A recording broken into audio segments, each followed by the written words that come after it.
Olá, começa agora o especial Ciência e Tecnologia aqui na TV Unesp, um programa em parceria com a Rede Soberania e Segurança Alimentar e Nutricional da Unasul. No programa de hoje nós conversamos sobre o projeto Cadeia do Açaí com o professor Jesus Souza da Universidade Federal do Pará. Professor Jesus, é um prazer recebê-lo em nosso programa.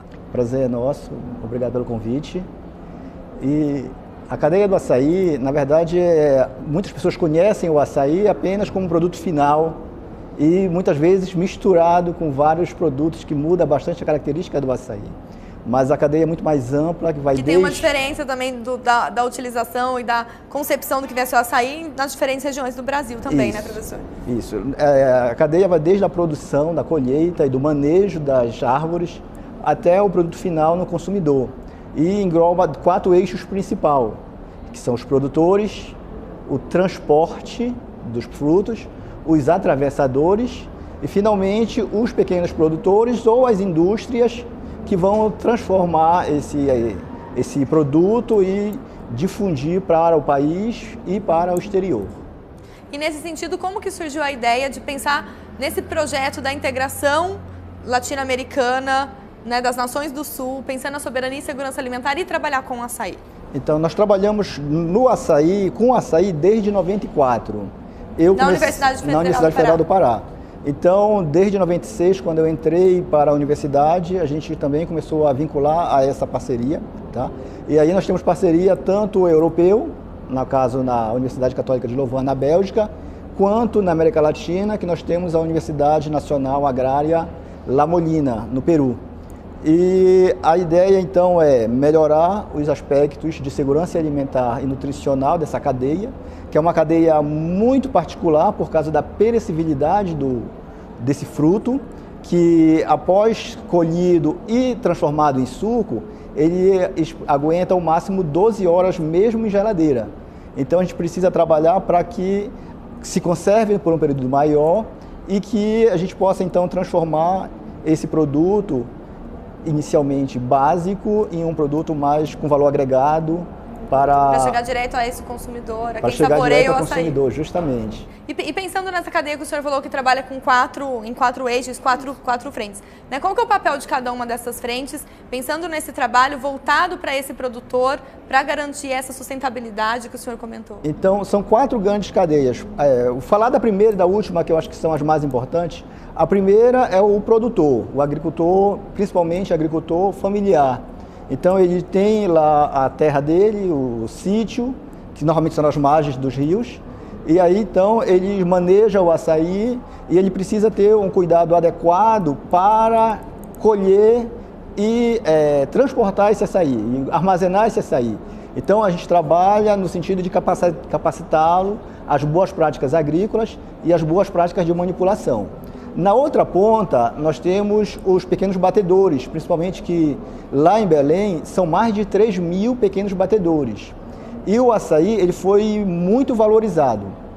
E qual é o problema dessa grande valorização? É que hoje está existindo muitas fraudes no sentido de adulterar o produto para manter uma consistência mais adequada e vender por um preço maior ainda, só que descaracteriza o produto. Por quê? Porque vai ter fraudes, tem pessoas que colocam papel higiênico, tem pessoas que colocam amido de trigo, de milho, tem pessoas que colocam liga neutra, que é para o sorvete, mas não é para o açaí.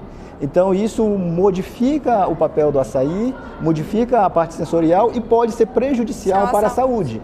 Então nós lá na universidade atualmente estamos desenvolvendo tecnologias analíticas para tentar detectar essas fraudes. Essas fraudes, professor, são no sentido de manter o açaí pronto para o consumo por mais tempo ou não? São fraudes porque o açaí, a nível de legislação, ele é caracterizado em médio, fino e grosso. E essa diferença é em função do teor de água. E aí, claro, o grosso, ele tem um teor de água menor e ele então vai ser mais caro. E aí, para ter essa textura, essa consistência, os batedores colocam, não necessariamente produtos tóxicos, como uma questão totalmente de mercado, então. Isso, a finalidade lá é conseguir um valor para aquele produto maior do que ele realmente deveria ser. E tem outros que trabalham, como eu falei, colocando papel higiênico, que lá a finalidade é a mesma, de engrossar, aumentar a espessura do açaí, mas aí tem o problema que a gente não sabe de onde está vindo essa fraude, que pode ser prejudicial para o consumidor. Esse trabalho que vocês desenvolvem é no Pará, na região No norte momento do país. nós estamos desenvolvendo em Belém, tá? Mas a nossa rede, ela engloba, como eu falei, várias instituições, como a Universidade Federal do Pará, a Universidade Federal Rural do Pará, a Universidade do Estado do Pará e o Instituto Federal do Amapá e a Universidade Federal do Amapá, então, no caso do Brasil.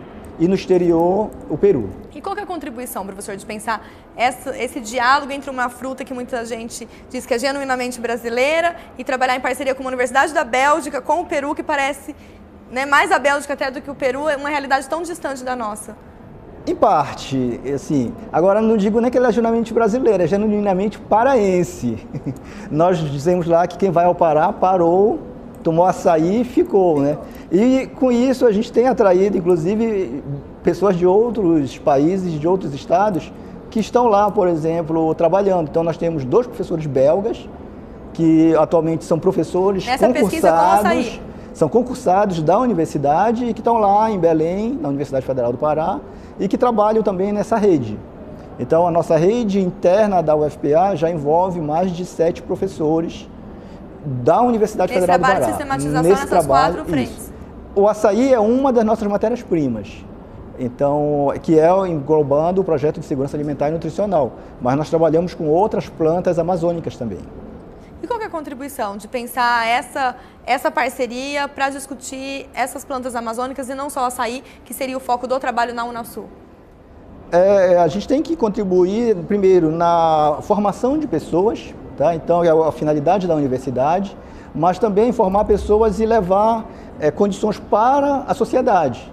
E aí, através de cursos de capacitações, de treinamentos para os produtores, que vocês já fazem, de técnicas analíticas que a gente já faz para avaliar a qualidade do produto, então isso tem a contribuir para a sociedade e para a segurança alimentar e nutricional. E esse trabalho no Pará, como você já tem sentido a receptividade desses produtores e também lá na ponta final, que seria o consumidor desses produtos? É interessante que no caso do consumidor, uma das pessoas que nos procurou para fazer esse tipo de análise foi o próprio prefeito de Belém, porque a gente não falou de uma outra doença que é relacionada também ao açaí, que é a doença de Chagas, que é transmitida pelo protozoário e tem o hospedeiro, que é um inseto, que é o barbeiro. E ultimamente a gente está com esse problema de causas de surtos provenientes do açaí, da doença de Chagas. E aí também a segurança alimentar e nutricional passa por essa questão temática. Da saúde pública, da saúde coletiva. Justamente. Então, a barraca onde o prefeito consome açaí teve um surto de Chagas, mas só entre os funcionários da barraca. Por quê? Porque eles trabalhavam para a população de maneira adequada, mas para eles no consumo individual. Não fizeram os tratamentos adequados. E então todo aquele pessoal ficou doente de Chagas. E aí que o prefeito disse, poxa, mas poderia ser nós. Então, enquanto poderia consumidor ser, também nessa preocupação. Não só ele, mas toda a população que acontece, causar a doença de Chagas. E a doença de Chagas é uma doença que pode levar à morte e que não tem cura.